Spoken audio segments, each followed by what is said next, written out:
So I have a very common Xbox no power issue. Basically you turn it on, beeps, turns right back off like normal. Very common issue. In beep mode, you can see I have a major short on the 12-volt power rail. So what I'm going to do here is I'm going to zoom into this 12-volt power rail area, and what we're going to look at is this MOSFET. There's 3 of them, 3 sections, they're all the same. So we're going to take a look at this MOSFET, and we should have continuity or diode readings.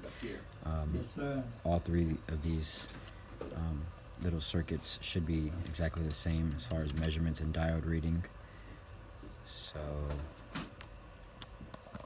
let me try to get this so y'all can see it somehow.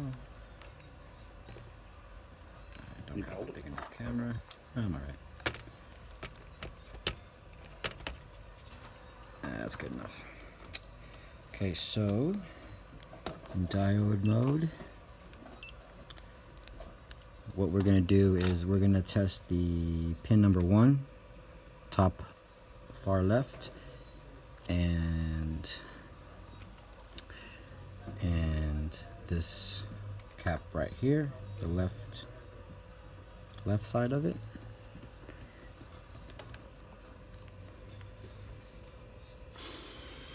So the top left pin there, and then the top left cap. And the readings vary slightly between different boards, but this one's reading 0.614. So that one looks good. Move on to the next one. Take the same reading, and we're getting 0.007. That looks very bad. Move it over once more. Let's test the last one just to see. And I'm getting 0.614. So it definitely looks like that little MOSFET in the middle there is blown out. So let's make a quick video. Let's try to remove that real quick. See if that short is actually removed by removing that. I'm gonna put my pins here in my negative and positive terminal, so you can see in real time if this short is going to be removed. Well, trying to do that anyway. Hold on. Give me a second. Alright, that should be fine. So let's add a little flux. Pull this chip. See if that short is relieved.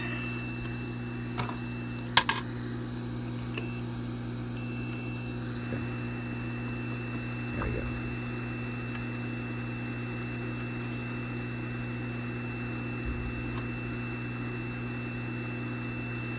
These boards take a lot of heat. Nothing but a huge heat sink. I actually have my cheap AO up at 420.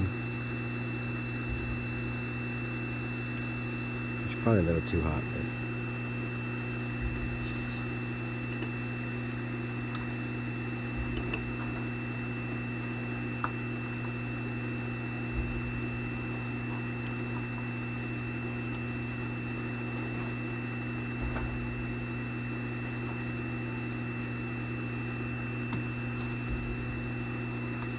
maybe I should have got a different tip.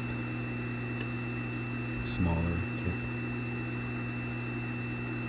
Direct the heat a little better.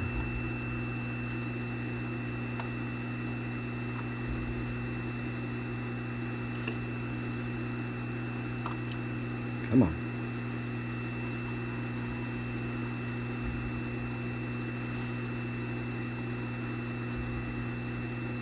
I think that's it.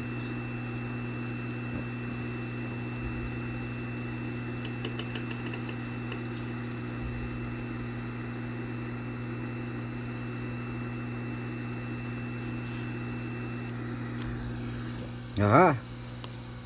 Short gone. So that definitely was bad. I'm gonna put a new one in there and we'll test it. Hold on. Alright, we're gonna go ahead and remove from donor board. I tested diode and it is 0.615. Should definitely be good. Normally I would pull from the donor board first and then remove the one on my good board. Since we already have the board heated up, you could just throw the new one back on there. But I was trying to show y'all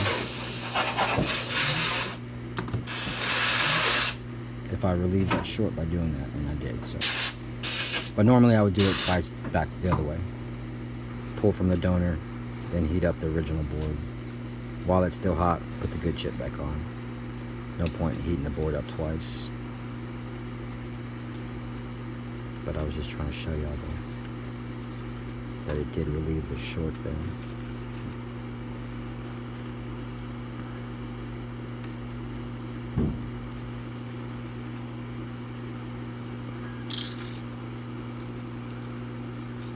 Okay.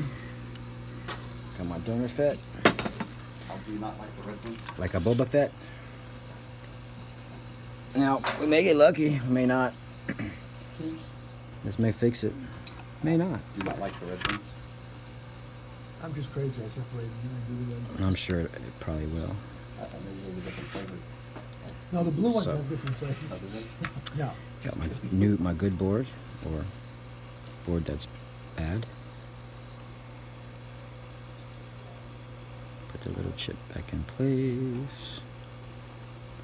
You guys know how to do this. Very simple. Kind of line it up. Gonna add just a dab of flux. I don't want the chip moving everywhere, so. Little dab of do ya.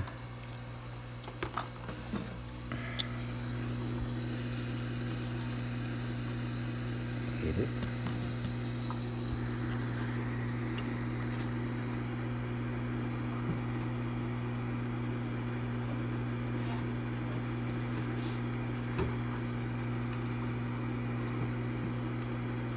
It's a little difficult trying to work around my camera here.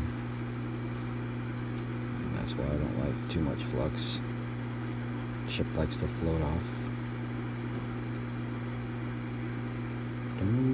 Floating down the river.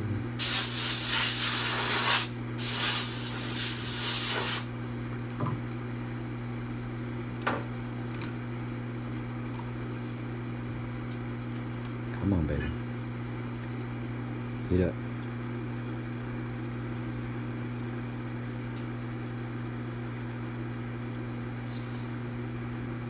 Is it on?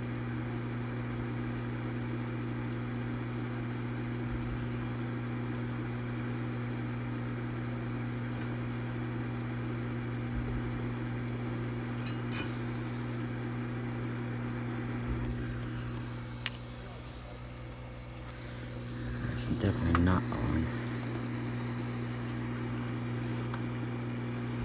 It's kind of hard working around the camera, guys. Sorry.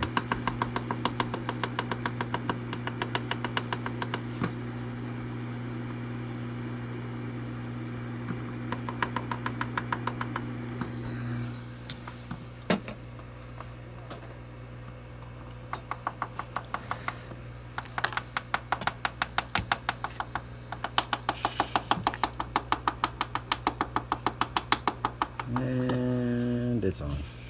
It is a bit crooked, but it is on.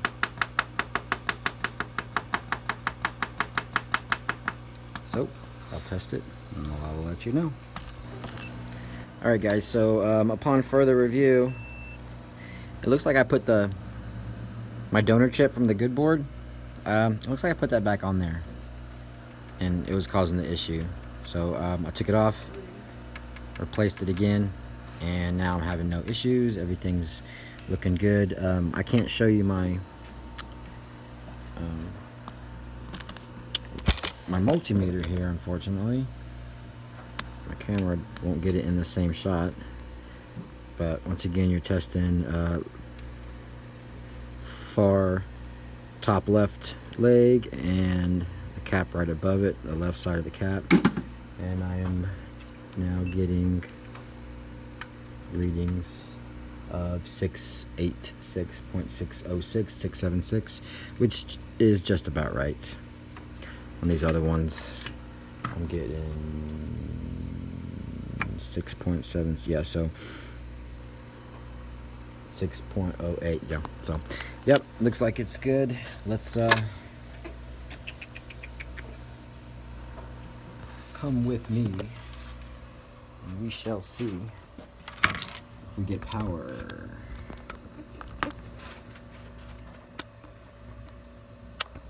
Okay, let me throw it back together real quick. I just want to test it. I'm not going to leave it on, but just for a second, just to verify that it boots up now. It doesn't beep on, then beep off. And if so, if it does, I think we should be good.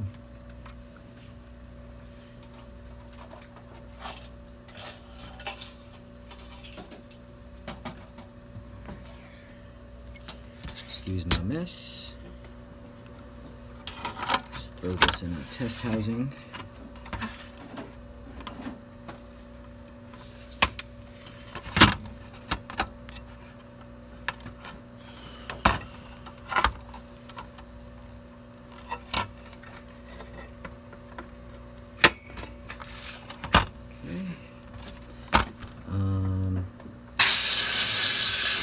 Power supply, hold on.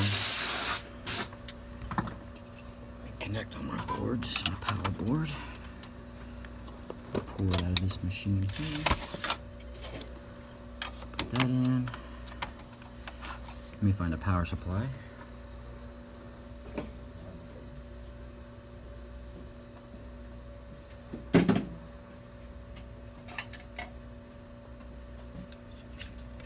Plug in the power.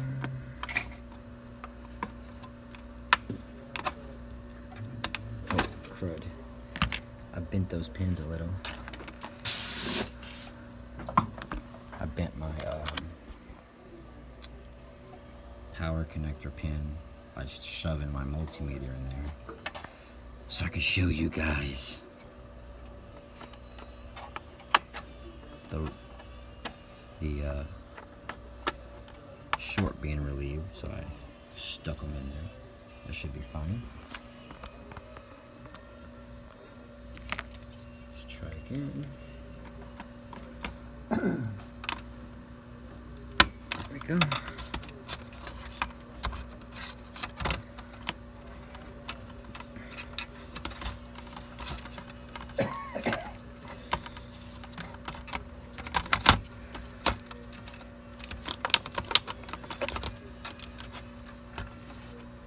There we go. Well, this is the test. Let me see. Plug in the power.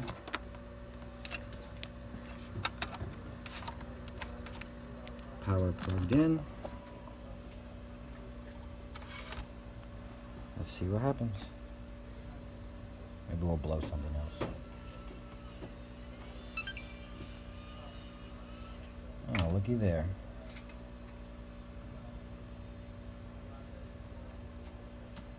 There you go, guys. So that's happened on quite a number of boards. Now, not all the boards that have a major 12-volt rail short is resolved by fixing those or just replacing those. But I've had pretty good luck so far. At least 3 or 4 that I've gone through have been resolved by that. So if you have that issue, check.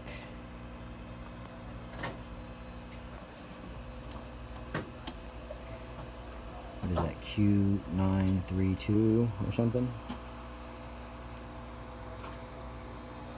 Q9E2. Plug 09D4, 09D2. Oh, that's 09E2, 09D4, 09D2. I'm not sure. But check those. If you have any problems, I might resolve it.